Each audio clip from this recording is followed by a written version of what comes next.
What's up guys, anak-anak ibu sekalian. Assalamualaikum warahmatullahi wabarakatuh. Ketemu lagi dengan ibu di channel ini, channel Mama Icai. Pada kesempatan ini kita akan belajar materi tentang nilai-nilai budaya masa praksara di Indonesia dan nenek moyang bangsa Indonesia. Sebelum kita mulai belajarnya, jangan lupa untuk subscribe channel ini, like, comment, share, dan nyalakan juga loncengnya, oke? Let's go, langsung aja kita mulai nilai-nilai budaya masa praksara di Indonesia. Belajar dari kehidupan manusia pada masa praksara, maka terdapat nilai-nilai budaya dan tradisi yang dapat kita ambil sebagai pelajaran dari suri teladan. Nilai-nilai budaya tersebut diantara lain yang pertama ada nilai religius atau kepercayaan. Masyarakat pada masa praksara sudah memiliki kepercayaan terhadap adanya kekuatan gaib.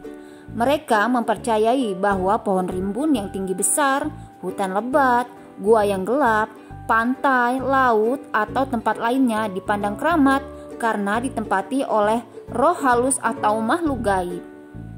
Mereka meyakini bahwa kejadian-kejadian alam seperti hujan, petir, banjir, gunung meletus, atau gempa bumi adalah akibat perbuatan roh halus atau makhluk gaib. Nah, untuk menghindari malapetaka, maka roh halus atau makhluk gaib tersebut harus selalu dipuja. Kepercayaan terhadap roh halus ini disebut dengan animisme.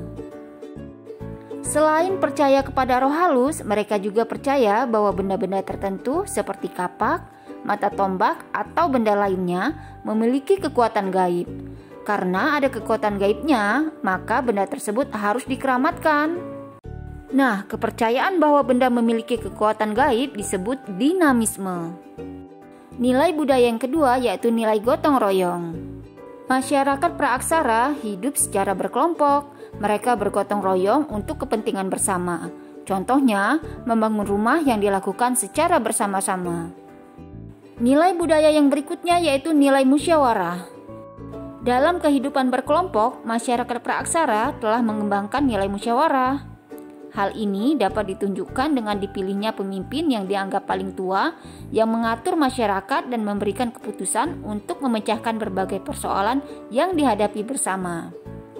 Nilai budaya selanjutnya yaitu nilai keadilan. Nilai budaya ini dapat dilihat dengan adanya pembagian tugas sesuai dengan kemampuan dan keahliannya. Tugas antara kaum laki-laki berbeda dengan kaum perempuan. Hal ini mencerminkan sikap yang adil karena setiap orang akan memperoleh hak dan kewajiban sesuai kemampuannya. Nilai budaya selanjutnya yaitu tradisi bercocok tanam. Masyarakat praaksara dalam memenuhi kebutuhan hidupnya yaitu dengan cara bercocok tanam. Hal ini dibuktikan dengan ditemukannya alat khas pertanian yang berupa beliung persegi dan alat lainnya. Nilai budaya yang terakhir yaitu tradisi bahari atau pelayaran. Masyarakat praaksara telah mengenal ilmu astronomi. Ilmu ini sangat membantu pada saat mereka berlayar dari pulau ke pulau dengan memakai perahu yang sangat sederhana. Mereka berlayar menggunakan perahu bercadik. Perahu bercadik adalah perahu yang kanan kirinya dipasang alat dari bambu dan kayu agar perahunya tidak mudah oleng. Selanjutnya kita akan bahas nenek moyang bangsa Indonesia. Paul dan Fleet Sarasin mengemukakan bahwa penduduk asli Indonesia adalah suatu ras yang berkulit gelap dan bertubuh kecil. Ras ini pada awalnya mendiami Asia bagian tenggara yang saat itu masih bersatu sebagai daratan pada zaman es atau periode glasial. Namun setelah periode es berakhir dan es mencair, maka daratan tersebut kemudian terpisah oleh lautan, yaitu Laut Cina Selatan dan Laut Jawa. Akibatnya, daratan yang tadinya bersatu kemudian terpisah menjadi daratan utama Asia dan Kepulauan Indonesia. Penduduk asli kemudian tinggal di daerah pedalaman dan penduduk pendatang tinggal di daerah pesisir. Nah, penduduk asli inilah yang disebut sebagai suku bangsa Veda oleh Sarasin. Orang Veda kemudian menyebar ke timur dan mendiami wilayah Papua, Sulawesi Selatan, Kai, Seram, Timor Barat, Flores Barat, dan terus ke timur sampai ke Kepulauan Melanesia. Beberapa suku bangsa seperti Kubu, Lubu Talang, Mamak yang tinggal di Sumatera, dan Toala di Sulawesi merupakan penduduk tertua di Kepulauan Indonesia. Mereka diyakini mempunyai hubungan erat dengan orang Veda. Kemudian ras lain yang menghuni Kepulauan Indonesia adalah Proto-Melayu dan Deutero-Melayu. Ciri-ciri fisik mereka adalah rambut lurus, kulit kuning coklat-coklatan, dan bermata sipit. Proto-Melayu dan Deutero-Melayu tiba di Kepulauan Indonesia dalam 2 gelombang kedatangan. Gelombang kedatangan pertama adalah Proto-Melayu atau Melayu tua. Mereka dianggap sebagai kelompok Melayu Polinesia yang bermigrasi dari wilayah Cina Selatan. Proto-Melayu bermigrasi ke wilayah Nusantara melalui 2 jalur, yaitu jalur barat dan timur. Jalur barat bermula dari Yunan atau Cina bagian selatan, masuk ke Indochina, kemudian masuk ke Siam, Semenanjung Melayu, Sumatera, dan akhirnya menyebar ke pulau-pulau di Indonesia.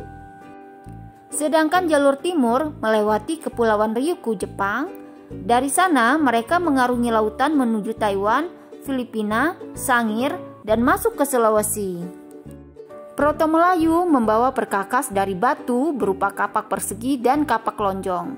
Kapak persegi dibawa oleh Proto-Melayu yang bermigrasi melalui jalur barat, sedangkan kapak lonjong dibawa oleh Proto-Melayu yang bermigrasi melalui jalur timur.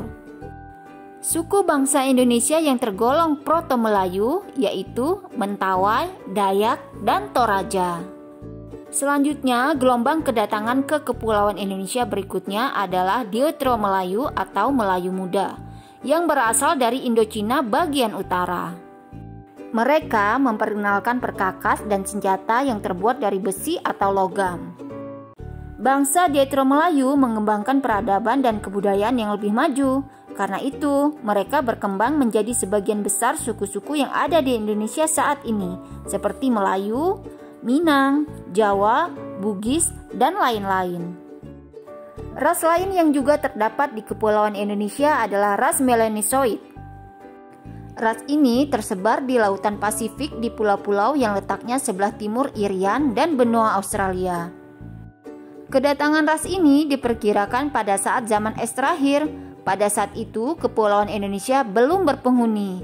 Ras Melanesoid melakukan perpindahan ke timur hingga ke Papua, selanjutnya ke benua Australia yang sebelumnya merupakan satu kepulauan yang terhubung dengan Papua.